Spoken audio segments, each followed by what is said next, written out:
সম্পর্কের কথা সবাই জানে, আমরা সময় নিচ্ছি, এমন মন্তব্য করেছেন মাহি। এখনকার সময়ে ছোট পর্দায় পছন্দের মুখ অভিনেত্রী সামিরা খান মাহি। ক্যারিয়ারে করেছেন বহু নাটক, অল্প সময়ে ছবি অঙ্গনে দেখিয়েছেন বেশ চমকও। সম্প্রতি এক সাক্ষাৎকারে নিজের ক্যারিয়ার, ব্যক্তিগত জীবন নিয়ে নানা কথা বলেছেন মাহি। ওটিটি প্ল্যাটফর্মে কাজ করা প্রসঙ্গে অভিনেত্রী বলেন, এখন ওটিটিতে কাজ আগের তুলনায় কম হচ্ছে। সেটার কারণ আমাদের দেশের পরিস্থিতি, বাজেট, এসবই। ভালো কাজ পেলে অবশ্যই করব। মাহিকে বড় পর্দায় দেখা যাবে কবে, এ প্রসঙ্গে অভিনেত্রী বলেন, আমার কাছে মনে হয় কি, বড় পর্দার জায়গাটা অনেক বড় একটা জায়গা। একদম পারফেক্টভাবে নিজেকে তৈরি না করে মুভ করাটা রং ডিসিশন। বিয়ে কবে করছেন সে প্রসঙ্গে মাহি জানালেন, সময় নিচ্ছেন তিনি, তবে বিয়ে করলে সবাইকে জানিয়েই করবেন।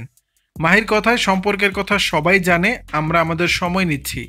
মানুষের সঙ্গে যখন সম্পর্ক হয়, বিশেষ করে মেয়েদের ক্ষেত্রে, মেয়েরা ভাবে যে এই মানুষটার সঙ্গেই থাকবো এবং থাকতে চাই।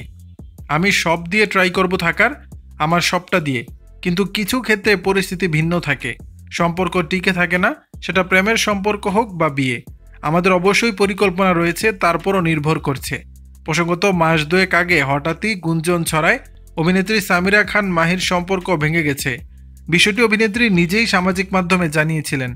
গত 4 বছর ধরেই সাদাত শাফি নাবিল নামের একজনের সঙ্গে সম্পর্কে ছিলেন তিনি। বছর দুয়েক আগে প্রকাশ্যে এসেছিল তাদের প্রেমের বিষয়টি। এরপর সংবাদ মাধ্যমের মুখোমুখি হয়ে মাহি বলেন, 4 বছরের প্রেমের সম্পর্ক আমাদের। একটা স্ট্যাটাস দিয়েছিলাম শুধু যে বেশ কয়েকদিন মানসিকভাবে ভেঙে পড়েছি। এটা কি মানুষ ভিন্নভাবে নিয়েছে?